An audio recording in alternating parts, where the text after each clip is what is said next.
कल हमने डिस्कस किया आरेनियस कॉन्सेप्ट, आरेनियस अवधारणा, अम्ल क्षार लवण। हमारा जो टॉपिक चल रहा है अम्ल क्षार व लवण, अम्ल क्षार व लवण, जिसमें हमने कल डिस्कस किया आरेनियस कॉन्सेप्ट, आरेनियस अवधारणा। आरेनियस कॉन्सेप्ट के अकॉर्डिंग जो अम्ल होते हैं, जो एसिड होते हैं, वे पदार्थ होते हैं जो जलीय विलयन में H+ आयन दान करते हैं, जो जलीय विलयन में H+ आयन दान करते हैं, हाइड्रोजन आयन दान करते हैं। H+ दाता हाइड्रोजन आयन जो डोनेट करते हैं वो एसिड होते हैं, डोनेट्स H+ आयन, वो होते हैं एसिड। और बेस जो होते हैं वो होते हैं जो OH- आयन डोनेट करते हैं जलीय विलयन में। क्षार जो होते हैं वो OH- आयन दान करते हैं, OH- आयन डोनेट करते हैं जलीय विलयन में एक्वस सॉल्यूशन में। अब इसमें हमने पढ़ा कि अम्ल दो प्रकार के होते हैं, एक प्रबल अम्ल और एक दुर्बल अम्ल। और क्षार भी दो प्रकार के होते हैं, एक प्रबल क्षार और एक दुर्बल क्षार। तो अम्ल हमने दो प्रकार के पढ़े, प्रबल और दुर्बल, स्ट्रोंग और वीक। प्रबल यानी स्ट्रोंग और दुर्बल यानी वीक। तो अम्ल दो प्रकार के होते हैं, प्रबल और दुर्बल, strong and weak. Strong and weak क्या होते हैं? स्ट्रोंग एसिड, प्रबल अम्ल किसे कहते हैं?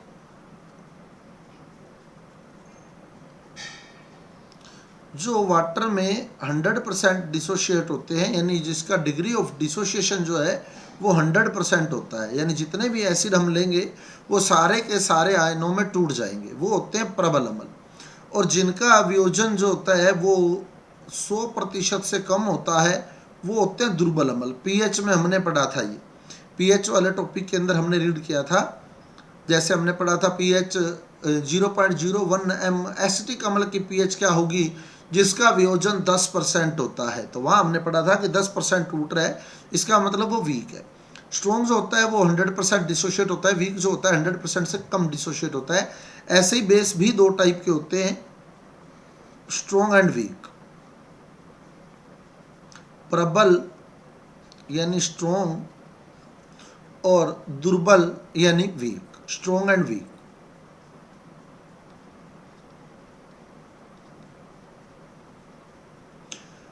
प्रबल प्रबल अम्ल के उदाहरण कौन कौन से? प्रबल अम्ल के उदाहरण बताने सिर्फ। बहुत बढ़िया, HCl, HNO3, H2SO4 और HClO4। इसके अलावा अगर हमारे को देता है तो अभी हमने ऑर्गेनिक वाले एसिड नहीं पढ़े हैं, क्योंकि ऑर्गेनिक वाला पार्ट अभी हमारे सिलेबस में नहीं है, ठीक है ना। ऑर्गेनिक एसिड होते तो मैं वहाँ भी बता देता आपको कि कौन कौन से एसिड स्ट्रॉन्ग होते हैं। अब प्रबल क्षार कौन कौन से थे, स्ट्रॉन्ग बेस कौन कौन से थे? NaOH और KOH, NaOH और KOH, ये दो बेस स्ट्रॉन्ग है। बाकी इसके अलावा कोई भी बेस दे दे वो ऑटोमेटिक वीक में चला जाएगा। जैसे CaOH की ट्वाइस है, MgOH की ट्वाइस है, ठीक है, और NH4OH है, ये सारे ऑटोमेटिक वीक हो जाएंगे, क्योंकि स्ट्रॉन्ग दो ही होते हैं, NaOH और KOH। तो ये सारे बातें हम कल डिस्कस कर चुके थे। आज का जो हमारा टॉपिक है ब्रोंस्टेड लोरी अवधारणा, ब्रोंस्टेड लोरी अवधारणा, ब्रोंस्टेड लोरी कॉन्सेप्ट, ब्रोंस्टेड लोरी अवधारणा, ब्रोंस्टेड लोरी कॉन्सेप्ट।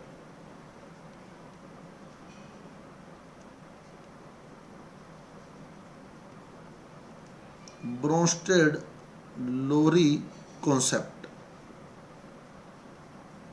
ब्रोंस्टेड लोरी अवधारणा। तो आरेनियस ने क्या कहा था? अब कंपेयर करें ना तीनों अवधारणाओं को, तीसरी लुईस अवधारणा भी आपको यही बता दूंगा मैं, फिर ब्रोंस्टेड को अपने एक्सप्लेन करेंगे। थर्ड आती है लुईस अवधारणा, लुईस कॉन्सेप्ट, एसिड बेस से रिलेटेड। जनरली इसकी डेफिनेशन से ही हमारे पास क्वेश्चन आ जाता है। सबसे पहले आर्रेनियस ने क्या कहा था? आर्रेनियस ने जो H प्लस देता है वो अम्ल है, जो H प्लस देता है वो तो है अम्ल, और जो OH माइनस देता है वो है क्षार। जो H प्लस देता है वो अम्ल है, जो OH माइनस देता है वो क्षार है। ब्रोंस्टेड लोरी ने इसकी कॉपी की, इसी की कॉपी की ब्रोंस्टेड लोरी ने। ब्रोंस्टेड लोरी ने क्या यहाँ चेंज किया? उसने कहा जो H प्लस देता है वो अम्ल है, एसिड है। जो H प्लस देता है वो अम्ल है, एसिड है। और जो H प्लस लेता है, H प्लस ग्रहण करता है, H प्लस एक्सेप्ट करता है, वो बेस है। बस यहाँ उसने थोड़ा सा चेंज कर दिया। ये चीज उसने सेम रखी,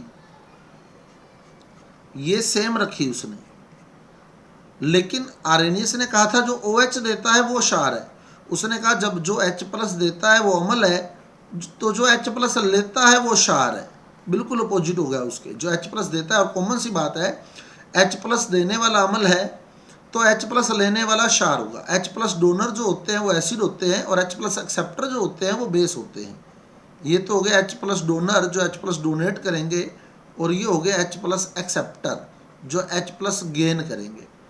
H प्लस को हम लोग प्रोटॉन बोलते हैं। H प्लस जो होता है वो प्रोटॉन कहलाता है। तो यहाँ बोलते हैं जो प्रोटॉन दान करता है वो अम्ल होता है। हमारी बुक्स में जो डेफिनेशन होती है आप यहीं से जोड़ते चलें। जो H प्लस देता है वो अम्ल होता है, यही ब्रोंस्टेड लोरी ने कहा। जो H प्लस देता है वो अम्ल होता है, तो फिर जो H प्लस लेता है वो क्षार होता है। और H प्लस को हम लोग प्रोटॉन बोलते हैं। यानी ब्रोंस्टेड लोरी के अकॉर्डिंग अगर हम देखें ब्रोंस्टेड लोरी, तो ब्रोंस्टेड लोरी ने क्या कहा?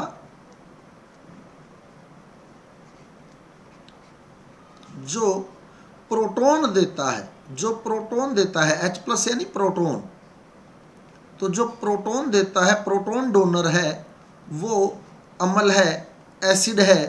तो जो प्रोटॉन ग्रहण करता है, प्रोटॉन ग्राही है, प्रोटॉन एक्सेप्टर है, वो बेस है, क्षार है। तो बिल्कुल आर्रेनियस की कॉपी की थी इसने, आर्रेनियस की कॉपी की इसने। जो H प्लस देता है वो अम्ल है, यहाँ भी इसने यही कहा जो H प्लस देता है वो अम्ल है, एसिड है। लेकिन इसने क्षार को अपोजिट कह दिया, तो जो H प्लस लेता है वो क्षार है। लुईस ने भी इसकी नकल मारी। लुईस ने क्या कहा? देखो, लुईस ने ब्रोंस्टेड लोरी की कॉपी की। लुईस अवधारणा, तीनों अवधारणा एक दूसरे से जुड़ी हुई हैं। तो लुईस ने प्रोटॉन की जगह इलेक्ट्रॉन यूज किया। जो इसने ब्रोंस्टेड लोरी ने प्रोटॉन यूज किया था, लुईस ने वहां इलेक्ट्रॉन यूज किया। और इलेक्ट्रॉन और प्रोटॉन पर क्या होता है? एक दूसरे के चार्ज सेम होता है या अपोजिट होता है? अपोजिट होता है।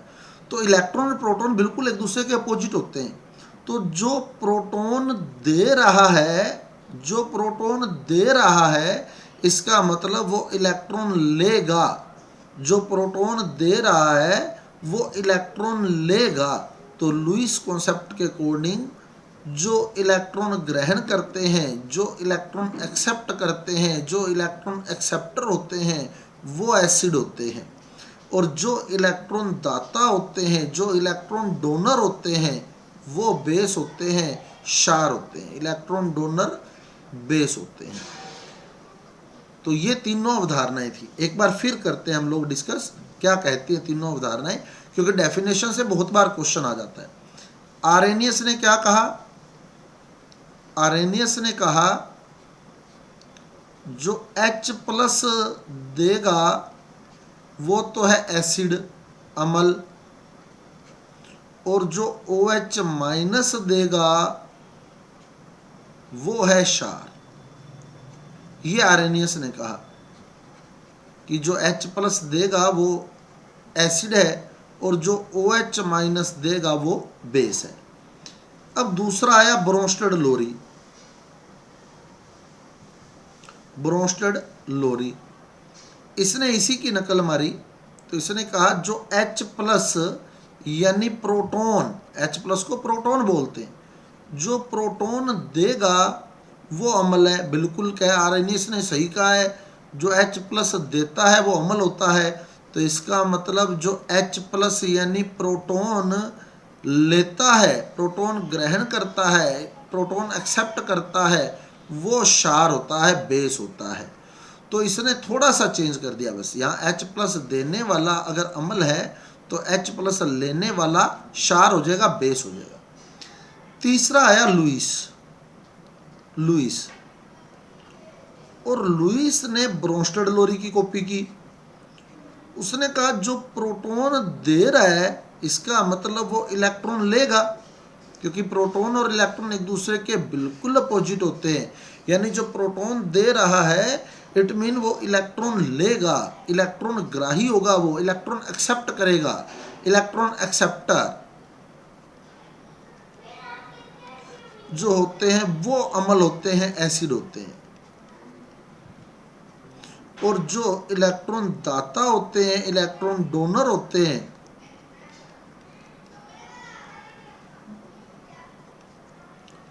वो क्षार होते हैं, बेस होते हैं। अब इन लुईस अवधारणा से बहुत बार क्वेश्चन आता है कि लुईस एसिड क्या है, लुईस एसिड क्या है। तो लुईस एसिड इलेक्ट्रॉन ग्राही होते हैं, इलेक्ट्रॉन ग्राही, इलेक्ट्रॉन एक्सेप्टर। ये बहुत बार क्वेश्चन आ जाता है, लुईस एसिड है electron acceptor, electron donor, proton acceptor, proton donor. तो लुईस अम्ल है इलेक्ट्रॉन ग्राही, इलेक्ट्रॉन दाता, प्रोटॉन ग्राही, प्रोटॉन दाता। तो लुईस अम्ल इलेक्ट्रॉन ग्राही होते हैं, लुईस क्षार इलेक्ट्रॉन दाता होते हैं। लुईस क्षार मतलब लुईस अवधारणा के अनुसार क्षार जो होते हैं वो इलेक्ट्रॉन दाता होते हैं, बेस जो होते हैं वो इलेक्ट्रॉन डोनर होते हैं। ब्रोंस्टेड लोरी कॉन्सेप्ट के अकॉर्डिंग देखें तो ब्रोंस्टेड लोरी, ब्रोंस्टेड अम्ल वो होते हैं जो प्रोटॉन दाता होते हैं, और ब्रोंस्टेड क्षार वो होते हैं जो प्रोटॉन ग्राही होते हैं। अब इन्हीं कॉन्सेप्ट्स को हमने आज आगे बढ़ाना है। तो हम बात कर रहे हैं ब्रोंस्टेड लोरी अवधारणा की। ब्रोंस्टेड लोरी अवधारणा,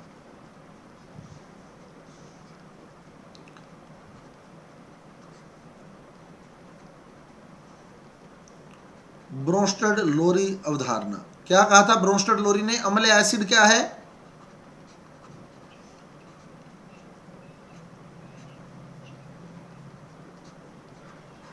जो प्रोटॉन दाता हैं, जो H प्लस डोनेट कर रहे हैं, जो प्रोटॉन दाता हैं वो एसिड है, और जो प्रोटॉन ग्राही हैं, प्रोटॉन एक्सेप्टर हैं, वो बेस है। और इसकी जो सबसे इम्पोर्टेंट बात थी ना, इसने जो कही, इसने एक कॉन्सेप्ट दिया संयुग्मी अम्ल क्षार युग्म का, कंजुगेट एसिड बेस पेयर। संयुग्मी, इसी से ही क्वेश्चन आता है, संयुग्मी अम्ल क्षार युग्म।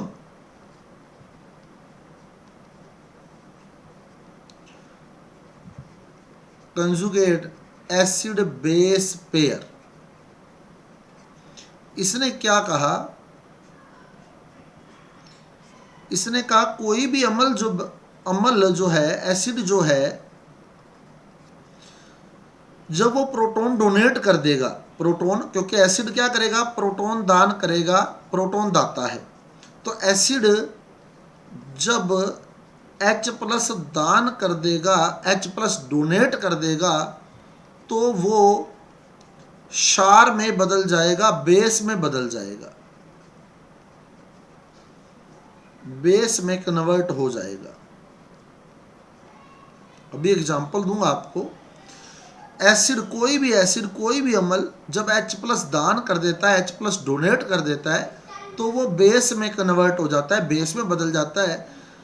ये जो एसिड और बेस का पेयर बनता है इसे बोलते हैं हम संयुग्मी अम्ल क्षार युग्म, conjugate acid base pair, conjugate acid base pair, संयुग्मी अम्ल क्षार युग्म। क्या मतलब है इसका? देखो, जैसे एग्जांपल देखो, HCl है, HCl, HCl ने सपोज H प्लस डोनेट कर दिया, H प्लस डोनेट कर दिया, तो H प्लस डोनेट करने के बाद क्या बचेगा बताओ? HCl जब H प्लस डोनेट कर देगा क्या बचेगा? Cl माइनस बचेगा। तो HCl जो है वो अम्ल है, क्योंकि ये प्रोटॉन दान कर रहा है, H प्लस डोनेट कर रहा है, इसने प्रोटॉन जो दान किया है, H प्लस डोनेट किया है, तो इसका मतलब ये एसिड है, क्योंकि H प्लस डोनेट कर रहा है, तो HCl जो है वो एसिड है। लेकिन इसके बिल्कुल अगर अपोजिट देखें, हम इस रिएक्शन को बिल्कुल अपोजिट देखें, तो Cl माइनस जो है वो H प्लस गेन करके HCl बना रहा है। बिल्कुल अपोजिट अगर सोचो तो Cl माइनस जो है वो प्रोटॉन ग्रहण कर रहा है और HCl बना रहा है। इसका मतलब Cl माइनस जो है वो बेस की तरह बिहेव कर रहा है, क्षार की तरह बिहेव कर रहा है। HCl ने, वापस देख लें, HCl ने H प्लस डोनेट किया और Cl माइनस बना दिया। इसका मतलब HCl अम्ल है, HCl एसिड है। लेकिन अगर रिएक्शन को अपोजिट देखें, रिवर्स देखें, तो Cl माइनस जो है वो H प्लस को गेन कर रहा है और HCl बना रहा है। H प्लस को गेन करके HCl बना रहा है। इसका मतलब Cl माइनस जो है वो क्षार है, ब्रोंस्टेड क्षार। तो ये जो जोड़ा बना है, ये जो पेयर बना है, ये जो युग्म बना है, ये होता है संयुग्मी अम्ल क्षार युग्म, कंजुगेट एसिड बेस पेयर। यानी एसिड जब H प्लस डोनेट करता है तो वो बेस में बदल जाता है, और इसके अपोजिट बेस जब H प्लस गेन करता है तो वो एसिड में बदल जाता है। तो इस प्रकार एसिड और बेस का जो पेयर बनता है, जो जोड़ा बनता है, जो युग्म बनता है, उसे संयुग्मी अम्ल क्षार युग्म, कंजुगेट एसिड बेस पेयर बोलते हैं। क्लियर? कोई डाउट है तो आप अपना माइक ऑन कर सकते हैं।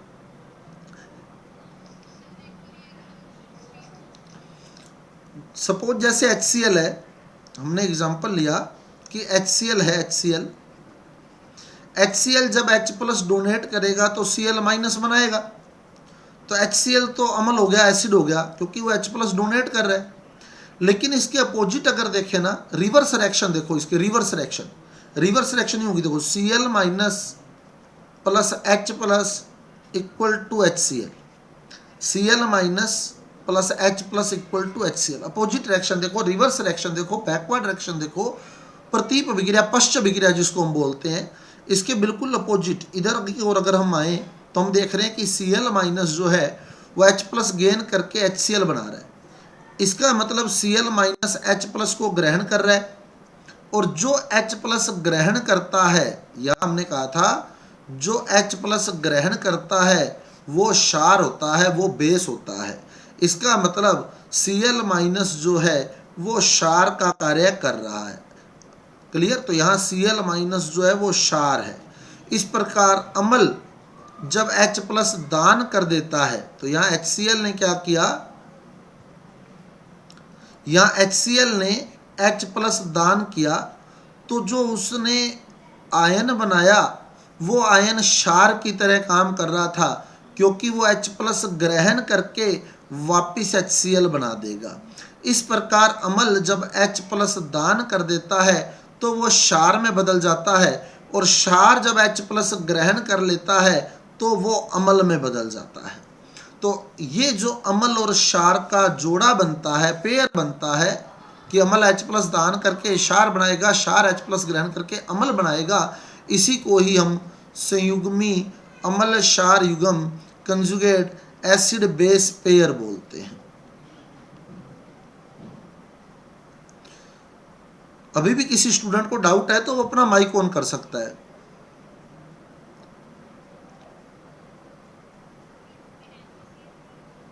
नहीं, फिर वो H प्लस कहाँ से देगा? NaCl H प्लस देगा तभी एसिड होगा। H प्लस तो दे वो कम से कम, तो ही एसिड होगा, NaCl नहीं ले सकते। और कोई स्टूडेंट किसी को डाउट है तो वो अपना माइक ऑन कर सकता है। अब क्वेश्चन यहीं से निकलता है, मेरे क्वेश्चन यहाँ से स्टार्ट हो रहे हैं। एक दो एग्जाम्पल मैं समझाऊंगा, उसके बाद आपको कवर करने हैं क्वेश्चन। इस अवधारणा से जो क्वेश्चन निकलता है वो संयुग्मी अम्ल क्षार युग्म से ही निकलता है। अब एक इंपॉर्टेंट पॉइंट और आप याद कर लेना,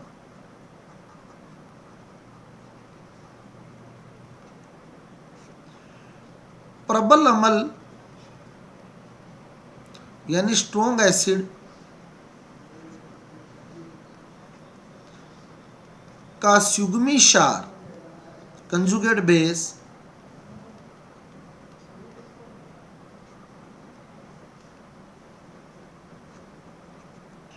हमेशा दुर्बल होता है।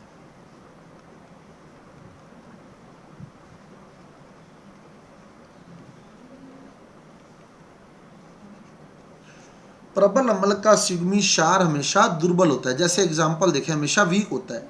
स्ट्रॉन्ग एसिड से जो बेस बनेगा ना कंजुगेट बेस, वो वीक होगा। जैसे HCl हमने एग्जांपल लिया, HCl एग्जांपल लिया। HCl बताओ प्रबल अम्ल है या दुर्बल अम्ल है? HCl स्ट्रॉन्ग एसिड है वीक एसिड है? प्रबल अम्ल है, स्ट्रॉन्ग एसिड है।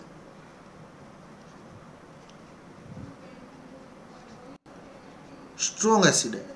तो ये H+ डोनेट करके Cl- बनाएगा। Cl- जो है वो इसका सुगमी क्षार है, कंजुगेट बेस है। HCl का सुगमी क्षार जो है वो Cl- है। सुगमी क्षार का मतलब HCl अम्ल है तो H+ डोनेट करेगा और क्षार बनाएगा। तो HCl का जो सुगमी क्षार है वो Cl- है। अब HCl खुद तो प्रबल था, स्ट्रॉन्ग था, तो इससे जो क्षार बनेगा ना वो वीक होगा।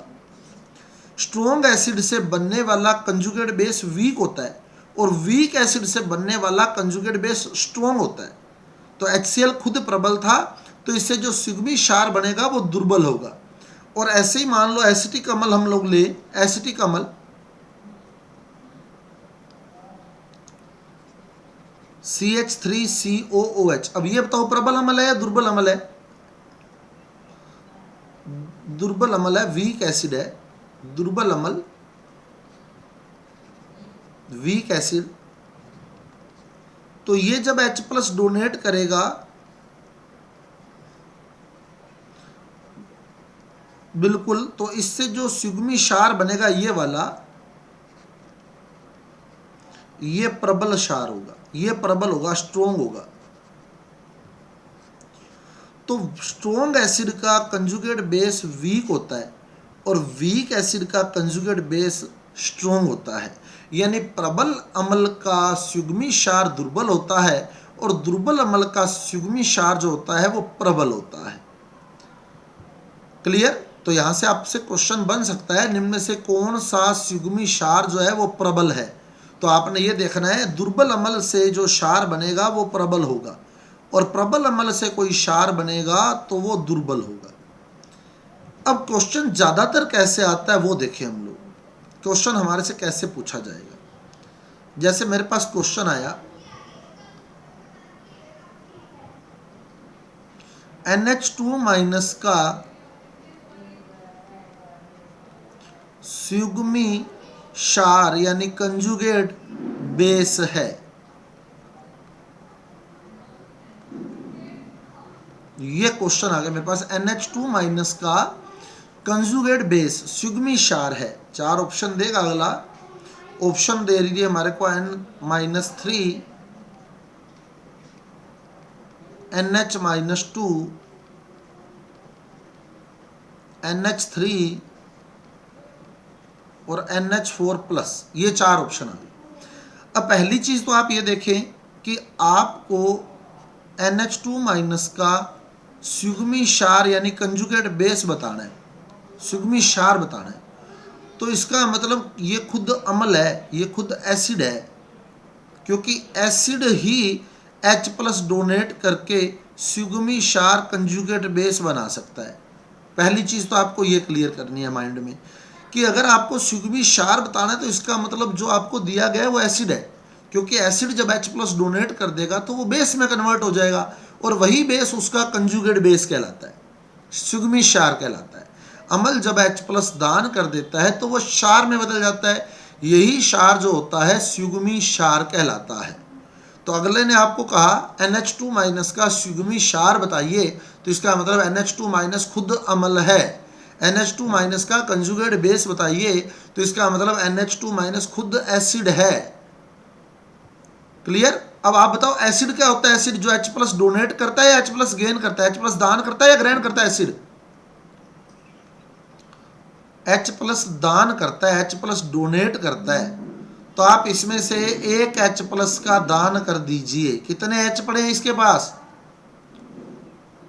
2। एक को दान कर दोगे तो कितने रह जाएंगे? 1 रह जाएगा। अब जिस ऑप्शन में आपके पास एक H है वो आपका आंसर करेक्ट है यहाँ। तो सेकंड ऑप्शन आपका करेक्ट आएगा NH-2। NH-2। अगला क्वेश्चन देखो, मान लो इसी क्वेश्चन को यूं कह देता, NH2- का संयुग्मी अम्ल, बिल्कुल NH3। NH2- का संयुग्मी अम्ल कंजुगेट एसिड है। तो अब आपसे क्या पूछ लिया उसने? संयुग्मी अम्ल पूछ लिया। संयुग्मी अम्ल तो इसका मतलब ये क्षार है, बेस है, क्योंकि क्षार जब H प्लस ग्रहण कर लेता है तो वो अम्ल में बदल जाता है। अभी हमने डिस्कस किया था Cl- जो है वो H प्लस ग्रहण करके अम्ल में बदल जाएगा, तो Cl- क्षार है।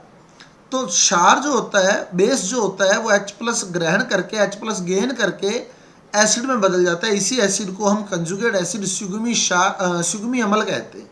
संयुग्मी अम्ल कहते हैं। तो आपको बताना क्या है संयुग्मी अम्ल? तो इसका मतलब आपको जो दिया गया है ना वो क्षार दिया गया है, क्योंकि क्षार ही आगे संयुग्मी अम्ल में बदलेगा। क्षार जब H प्लस ग्रहण कर लेता है तो वो अम्ल में बदल जाता है।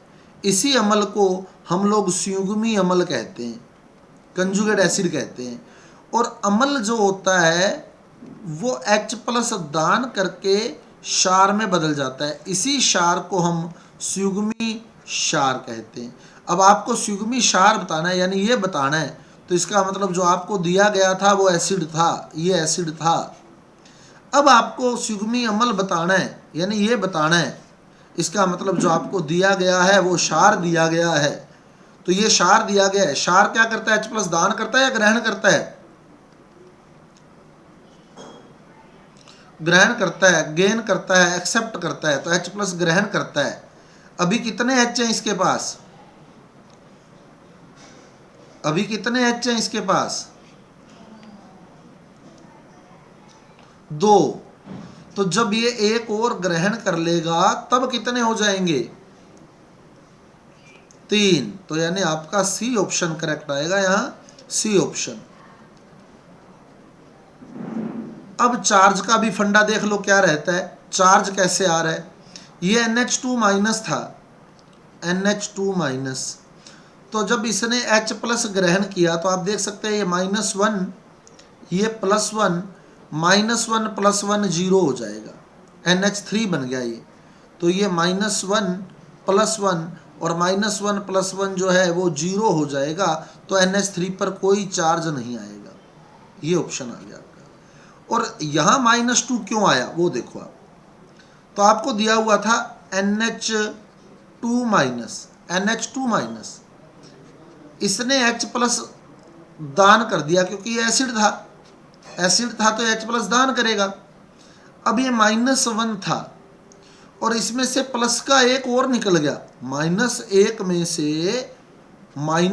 में से प्लस का एक और निकल गया। निकलने का मतलब माइनस हो गया, तो प्लस माइनस माइनस हो जाएगा, -1 -2 हो जाएगा, NH-2। क्योंकि -1 में से प्लस एक और निकल गया, तो -1 में से जब एक प्लस और निकल जाएगा तो माइनस का 2 हो जाएगा।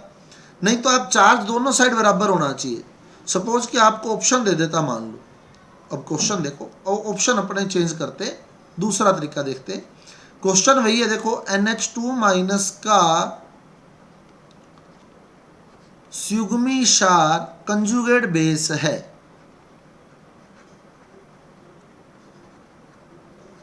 वही क्वेश्चन में लिखा ऊपर वाला। अब अगला ऑप्शन थोड़ा दिमाग लगा जाए, ऐसे दे जाए NH-2, NH-3, NH-4 यूं ही दे जाए सारे, H एक ही H दे जाए, NH-2 आएगा बिल्कुल, एक ही H दे जाता। अब अपने ये देखते ये अम्ल है, अम्ल है तो ये H प्लस दान करेगा, H प्लस डोनेट करेगा, तो अपने इक्वेशन लिख लेते NH2 minus equal to H plus, इसने एक प्लस दान कर दिया।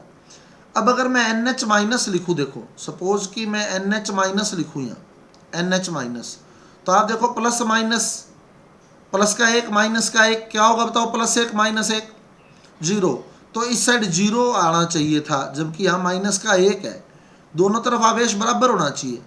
अगर इस पे प्लस का एक और इस पे माइनस का एक लिखूँ तो प्लस एक माइनस एक तो जीरो होना चाहिए, तो इस साइड जीरो होना चाहिए, जबकि इस साइड माइनस का एक है, यानी ये ऑप्शन जो है ये वाला ऑप्शन गलत है। तो इसकी जगह सेकंड ऑप्शन लिख के देखो, NH2 minus equal to H plus plus NH minus 2। अब देखो ये प्लस का एक है और ये माइनस का दो है, तो प्लस एक माइनस दो कितना आएगा, प्लस एक माइनस दो माइनस का एक, तो इस साइड बिल्कुल माइनस का एक है, यानी अब दोनों साइड आवेश बराबर हो गया।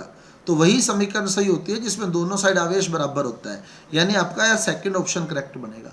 बाकी एक कॉमन सी बात है कि माइनस एक में से जब प्लस का एक चला जाएगा तो माइनस का दो हो जाएगा, माइनस का दो हो जाएगा, क्लियर, तो वहां माइनस का दो हो जाएगा। तो बहुत सिंपल क्वेश्चन है। अब हम देखें इसमें थोड़ा सा आगे और बढ़ाएं। अगला क्वेश्चन आपसे,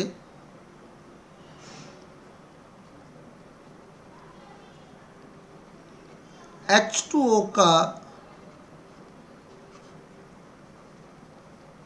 सुगमी क्षार कंजुगेट बेस है,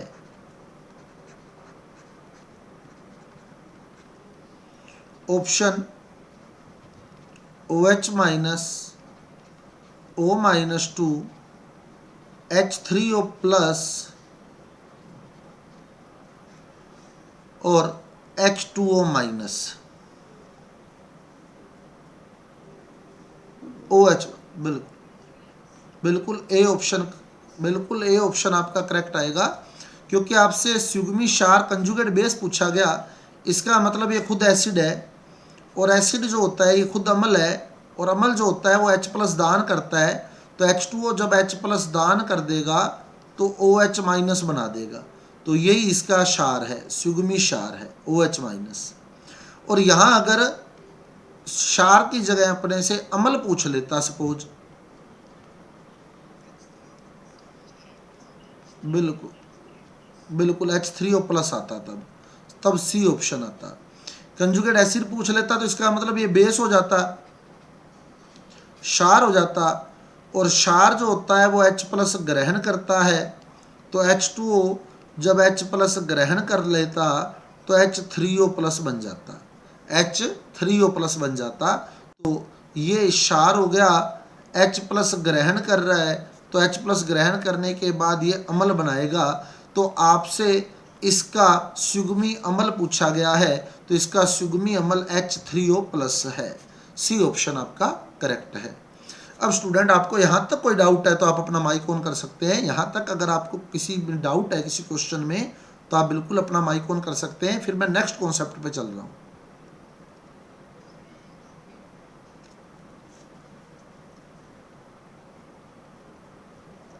अपने दोनों क्वेश्चन अलग अलग लिख लेते हैं। क्वेश्चन है H2O का सुगमी क्षार कंजुगेट बेस है, ये आपसे पूछा गया। ऑप्शन थे OH minus O minus 2 H3O plus H2O minus. अगला क्वेश्चन H2O का सुगमी अम्ल कंजुगेट एसिड है, वही ऑप्शन ऊपर वाला ही OH minus O minus 2 H3O plus और H2O माइनस। चौथा ऑप्शन तो ऐसे ज़बरदस्ती बनाया है क्योंकि 4 ऑप्शन तो अगला पुट करेगा ही करेगा, तो चौथा ऑप्शन तो वैसे एडजस्ट किया हुआ है। अभी जिसने माइक ऑन किया था स्टूडेंट ने, जिसने कहा था रिपीट कर दो, वो वापस अपना माइक ऑन करे एक बार।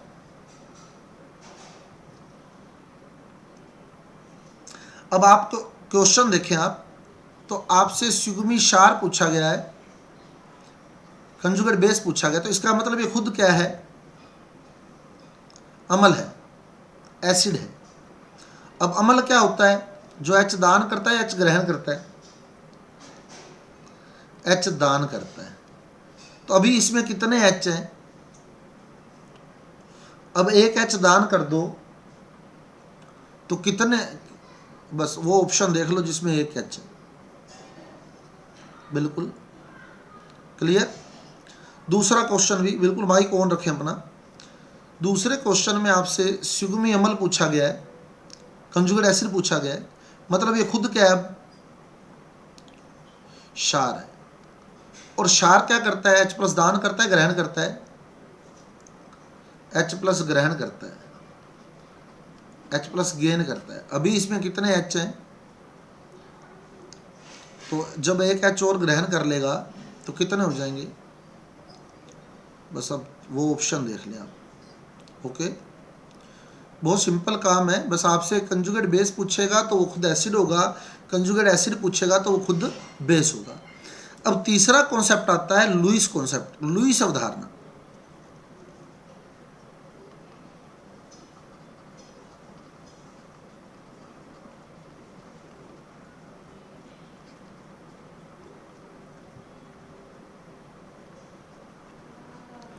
तो लुईस अवधारणा क्या कहती है? अम्ल क्या है? अम्ल एसिड क्या है लुईस अवधारणा के अनुसार? जो इलेक्ट्रॉन ग्रहण करेगा, इलेक्ट्रॉन एक्सेप्ट करेगा, इलेक्ट्रॉन एक्सेप्टर। और जो क्षार होता है, इलेक्ट्रॉन दाता, इलेक्ट्रॉन डोनर। अब इसके एग्जाम्पल देखो कैसे आएंगे। इलेक्ट्रॉन ग्राही अम्ल है जो इलेक्ट्रॉन ग्रहण करेगा। अब इलेक्ट्रॉन ग्रहण वही करेगा जिसको इलेक्ट्रॉन चाहिए, जिसको इलेक्ट्रॉन चाहिए इलेक्ट्रॉन वही ग्रहण करेगा। क्लियर? मतलब अम्ल को इलेक्ट्रॉन चाहिए तभी वो इलेक्ट्रॉन ग्रहण करेगा। अपने खून का भी चढ़ाया जाता है जब अपने को खून चाहिए। अपने को खून चाहिए ही नहीं तो अपने खून क्यों चढ़ाया जाएगा? ऐसे ही मान लो इलेक्ट्रॉन क्यों दिए जाएंगे अगले को? क्योंकि उसको इलेक्ट्रॉन चाहिए, इसलिए उसको इलेक्ट्रॉन दिए जाएंगे। तो अम्ल वो होता है जो इलेक्ट्रॉन ग्रहण करता है, मतलब उसको इलेक्ट्रॉन चाहिए। तो इलेक्ट्रॉन किस किस को चाहिए होते हैं? कॉमन सी बात है, इलेक्ट्रॉन उसी को चाहिए होंगे जिसके पास इलेक्ट्रॉन की कमी होगी। खून उसी को चाहिए जिसके पास खून की कमी है। क्लियर? तो इलेक्ट्रॉन उसी को चाहिए जिसके पास इलेक्ट्रॉन की कमी है। अब अपने पास खून पर्याप्त है, खून की अपने कमी नहीं है, तो अपने को खून किस लिए चाहिए? फिर अपने को खून नहीं चाहिए। तो ऐसे इलेक्ट्रॉन ग्राही मतलब उसको इलेक्ट्रॉन चाहिए। इलेक्ट्रॉन चाहिए यानी उसके पास इलेक्ट्रॉन की कमी है। और इलेक्ट्रॉन की कमी किसके पास होगी? एक तो जितने भी धनायन हैं, समस्त धनायन, जितने भी कैटायन हैं, वो सारे के सारे इलेक्ट्रॉन ग्रहण करेंगे क्योंकि उनके पास इलेक्ट्रॉन की कमी है। जैसे Na प्लस, प्लस का मतलब है कि उसके पास एक इलेक्ट्रॉन की कमी है। K plus, NH4 plus, H plus,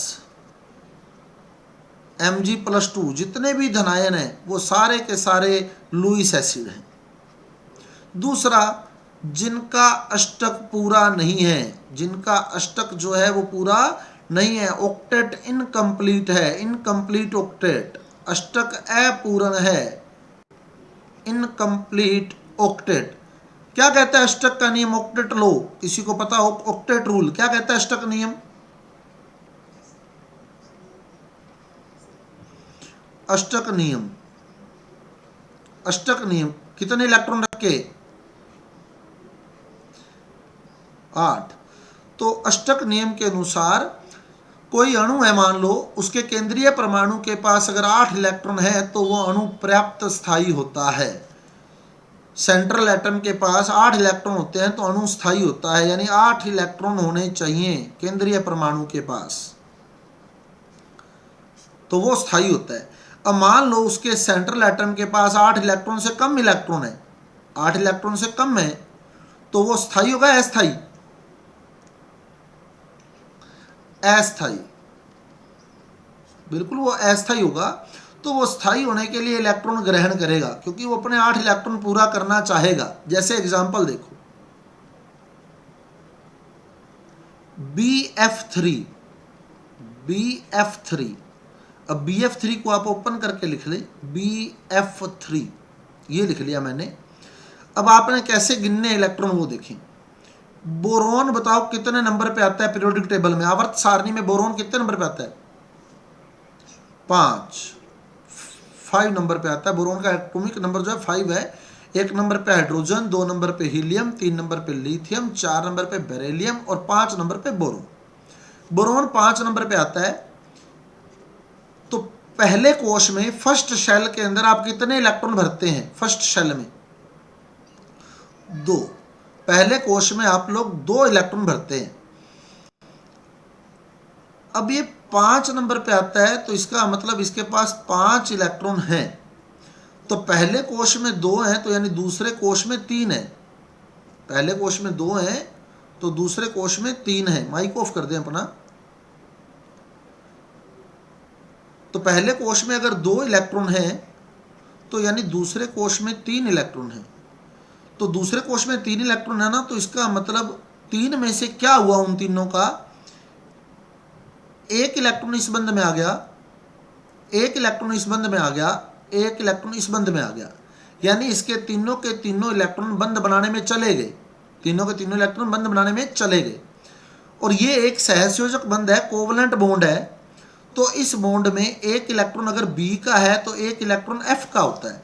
1 electron अगर B का है तो 1 इलेक्ट्रॉन F का होता है। तो ये कोवलेंट बॉन्ड होता है, सहसंयोजक बंध होता है, जो इलेक्ट्रॉन के साझे से बनता है। तो इसमें 1 इलेक्ट्रॉन B का है तो 1 इलेक्ट्रॉन F का है। तो यानी हर बंध में 2-2 इलेक्ट्रॉन हैं। इस बंध में भी 2 इलेक्ट्रॉन है, इस बंध में भी 2 इलेक्ट्रॉन है और इस बंध में भी 2 इलेक्ट्रॉन है। और क्योंकि ये बंध सहसंयोजक बंध है, कोवलेंट बॉन्ड है, तो इन इलेक्ट्रॉनों पर B और F का बराबर हक होता है।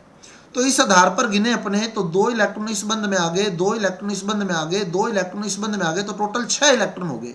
यानी B के पास टोटल 6 इलेक्ट्रॉन हो गए, जबकि होने चाहिए थे 8।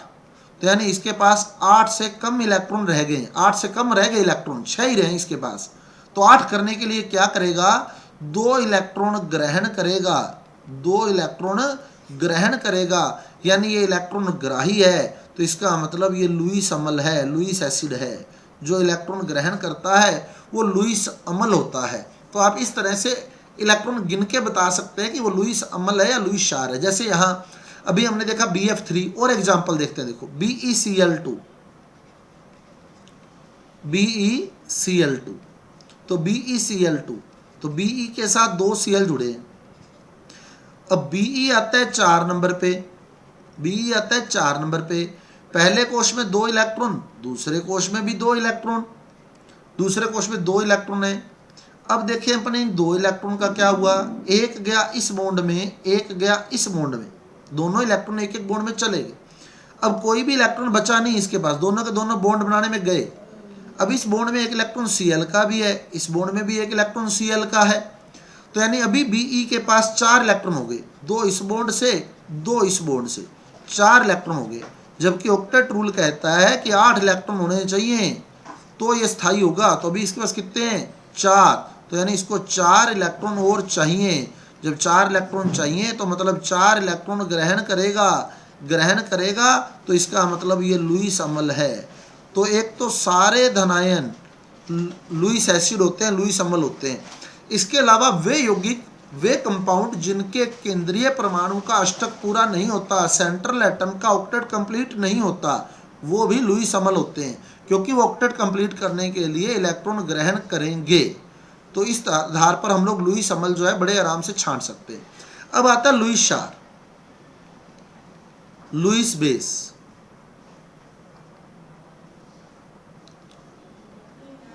लुईस शार,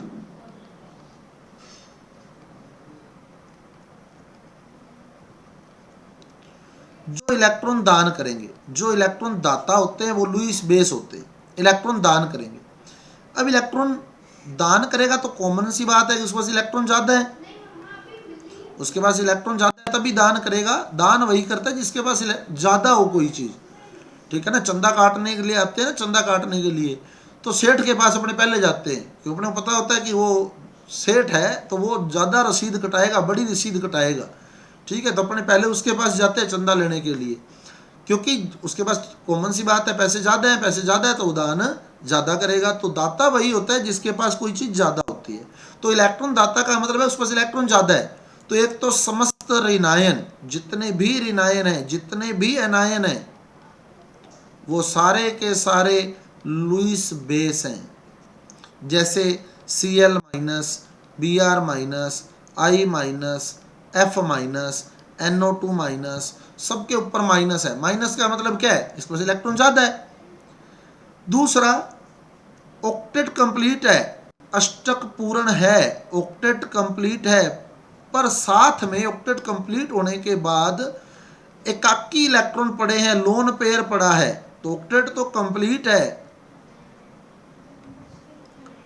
ऑक्टेट कंप्लीट है प्लस लोन पेयर अवेलेबल है, लोन पेयर उसके पास पड़ा है, एकाकी इलेक्ट्रॉन पड़े हैं, फ्री इलेक्ट्रॉन पड़े हैं जो बॉन्ड बनाने में काम नहीं आ रहे, जो बॉन्ड बनाने में काम नहीं आ रहे, तो वो इलेक्ट्रॉन दान कर सकता है, दे सकता है, ठीक है ना। जो हमारे जो चीज़ काम नहीं आ रही वो हम पड़ोसी को दे सकते हैं। सपोज मान लो हमारा पड़ोसी हमारे को कहे कि मेरे को घर पे सब्जी बनानी है, एक बार आपका प्रेशर कुकर दे दो। हमारा प्रेशर कुकर जो है वो ख़राब हो गया, अपने खुद घर पे प्रेशर कुकर में सब्जी बना रहे हैं, अपने खुद हमारे प्रेशर कुकर में सब्जी बन रही है, तो क्या अपने अपनी सब्जी रोक के पड़ोसी को दे देंगे क्या?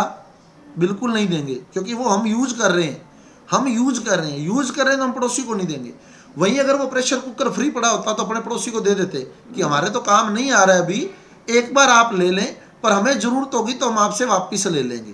तो ऐसे इसके पास एकाकी इलेक्ट्रॉन, एकाकी इलेक्ट्रॉन का मतलब फ्री इलेक्ट्रॉन पड़े हैं जो बॉन्ड बनाने में काम नहीं आ रहे, तो ये एक बार उन इलेक्ट्रॉन को दान कर सकता है। जैसे एग्जांपल देखो, NH3, NH3, तो NH3 अगर अपने लिखें तो ये NH3 है, NH3। N कितने नंबर पे आता है N पीरियोडिक टेबल में? 7 नंबर पे। तो पहले कोष में आ गए 2 इलेक्ट्रॉन, दूसरे में आएंगे 5, दूसरे में 5 आएंगे, क्योंकि टोटल 7 इलेक्ट्रॉन है। पहले में 2 आ गए तो दूसरे में 5 आएंगे, 2 5 7 पूरे हो गए। अब 5 का क्या हुआ, 5 में से एक चला गया इस बॉन्ड में, एक चला गया इस बॉन्ड में, एक चला गया इस बॉन्ड में, 3 तो बॉन्ड बनाने में चले गए, तो 2 फ्री रह गया। ये 2 फ्री पड़े, ये लोन पेयर होते हैं, ये लोन पेयर है, एक लोन पेयर है इसके पास। तो ये फ्री इलेक्ट्रॉन जो पड़े हैं ना, ये वो दान कर सकता है, आवश्यकता होने पर इसे दान कर सकता है, अतः ये लुईस शार है। तो जिसके पास लोन पेयर अवेलेबल होगा ना, वो लुईस शार हो जाएगा। एक तो सारे ऋणायन और एक जिनके पास लोन पेयर पड़ा होगा, जैसे यहाँ NH3 के पास लोन पेयर पड़ा है। ऐसे ही आप देखें, मान लो HOH ले लें, H2O, H2O को अगर मैं लिखूं तो HOH, HOH, तो O कितने नंबर पे आता है पीरियोडिक टेबल में? 8 पे। फर्स्ट शेल में 2 इलेक्ट्रॉन है, सेकंड शेल में 6 इलेक्ट्रॉन होंगे इसके। अब 6 में से एक इलेक्ट्रॉन इस बॉन्ड में गया और एक इलेक्ट्रॉन इस बॉन्ड में गया, तो 6 में से 2 इलेक्ट्रॉन तो बॉन्ड बनाने में चले गए, तो पीछे बचे 1 2 3 4 इलेक्ट्रॉन फ्री रह गए। यानी एक लोन पेयर ये पड़ा और एक लोन पेयर ये पड़ा, तो इसके पास 2 लोन पेयर अवेलेबल हैं, तो ये इलेक्ट्रॉन दान कर सकता है, अतः ये लुईस शार है। बहुत इंपॉर्टेंट क्वेश्चन है। लुईस अवधारणा के अनुसार जल है H2O, तो लुईस अवधारणा के अनुसार अगर जल पूछ लेता है तो जल जो है वो लुईस शार है, लुईस बेस है, क्योंकि इसके पास लोन पेयर अवेलेबल होता है। सबके अनुसार जल अलग अलग है। आर्हेनियस अवधारणा कहती है कि जल उदासीन है, H2O जो है वो न्यूट्रल है, जल उदासीन है।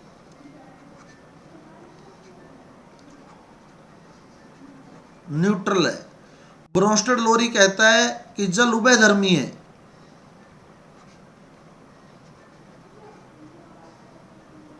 जल जो है वो उभयधर्मी है, एम्फोटेरिक है, दोनों नेचर रखता है, एसिड की भी और बेस की भी, एम्फोटेरिक।